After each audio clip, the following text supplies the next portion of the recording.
love doing our Feel Good Food series, and we brought you over 30 recipes. However, once in a while, it's good to indulge. Which is why over the coming weeks, we're going to create some absolute showstoppers. These are all ultimate dishes. We're going to do chocolate cake, full English breakfast, curry, but today, the ultimate fish and chips. This is fish and chips with mushy peas, but every element on the plate is taken to another level. To begin with, our batter. So this is plain flour, very, very simple. A baking powder, which is going to go in there as well. And then if you can whisk in beer. Then we'll leave it for 2 hours to ferment in the fridge to get a really intense flavour into our fizzy beer batter. So we're going with a lager, not an ale. Is there a reason for that? Lighter? Anything cold and fizzy. It's lighter, but also it gives it this nice amber colour, that Lovely. one. So you get a bit of colour from it. A generous pinch of salt into that batter, and then into the fridge for a couple of hours. So talk to me about thrice fried chips. Thrice cooked chips. Okay, so we're going to cook them 3 times to get the ultimate chip. The first time is boiling, then the second time is frying at a low temperature to cook them all the way through, and finally frying them at high temperature to get crispy. So to start off with, if you can take these and wedge them into pieces like that. Okay, so I hear beef dripping. Yeah, so you can fry chips in pretty much anything. A vegetable oil is good, but beef dripping adds so much more flavour to a chip. It's just something, it's quite dense, quite flavourful. Even we've got it heating up there, it even just smells better. What is it? Beef fat. That is literally It is the fat that drips off of a beef joint when you roast it. It's the beef version of lard. It's worth it, trust me.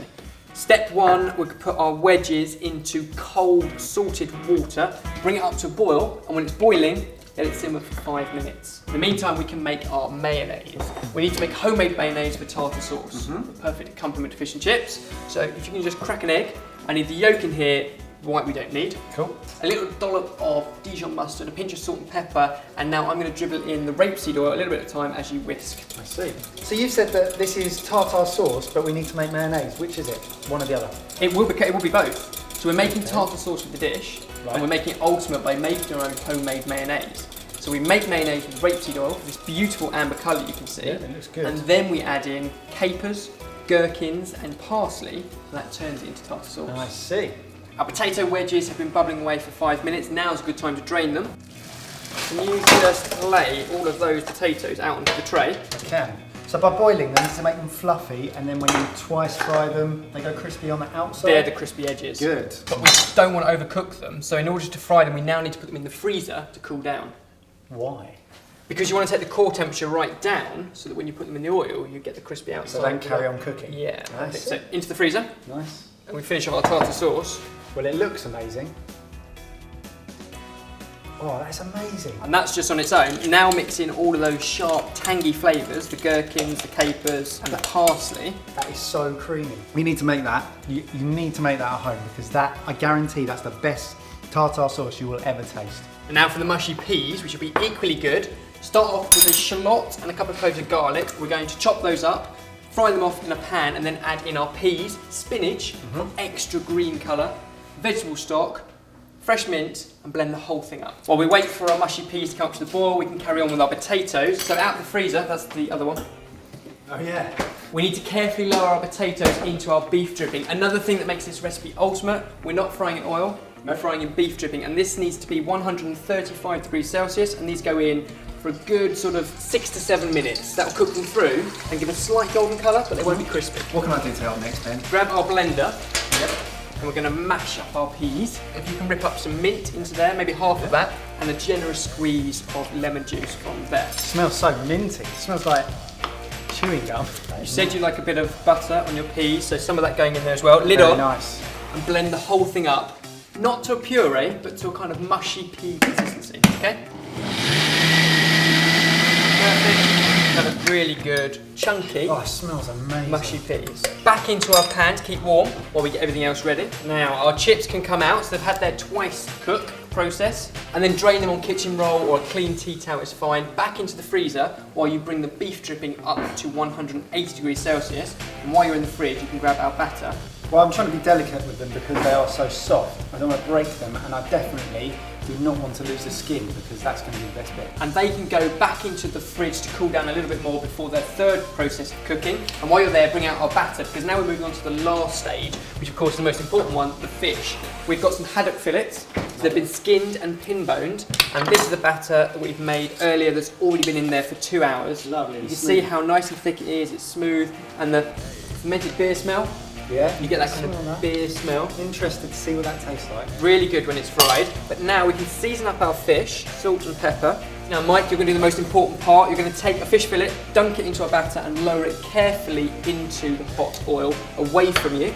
So our beef dripping is at a certain temperature now. Why is that? It's now a lot higher. It's 180 degrees Celsius, and the comparison of a fridge cold batter, look at that bubble. I see. That's what you want, and that's where you get a crisp batter that will go golden brown because it's high enough, but it will cook all the way through at the same time.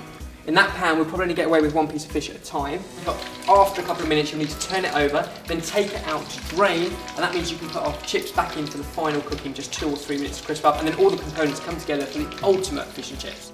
So our chips have had their 3rd round of cooking at 180 degrees in the beef dripping, and as if thrice cooked chips isn't enough, we're now going to finish it with a grating of parmesan and a drizzle of truffle oil. Parmesan truffle chips. Love cheesy chips. This is cheesy chips at the extreme. Right, grab us a plate, we can plate this up, and listen to that fish. Solid, that's good. That is how wonderfully crispy our fish is. That can go in the middle.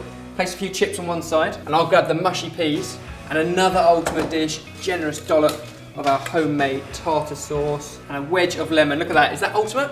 It looks ultimate, but I'm going to reserve judgment until I taste it. Oh, you're picky. Yeah. Okay, so I'm going to try this one first.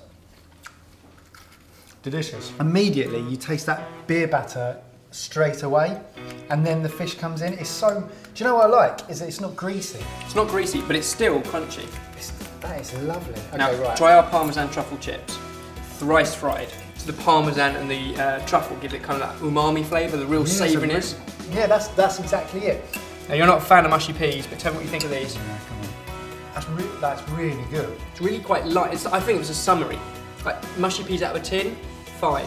When they're fresh, they're so good. Do you know what? In all honesty, I think this is the ultimate fish and chips. I think this is probably the best fish and chips I've ever had, ever.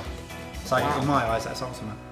Well, in that case, if you want to recreate these at home, head to sortedfood.com for the full recipe and ingredients. And in the meantime, make sure that you're subscribed to BodyTalk.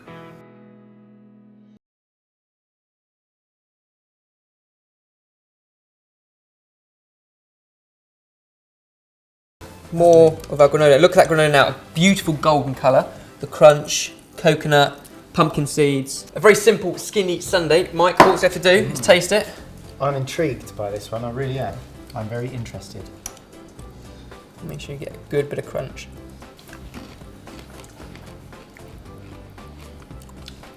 Yep. Yep. Yep. That's really good.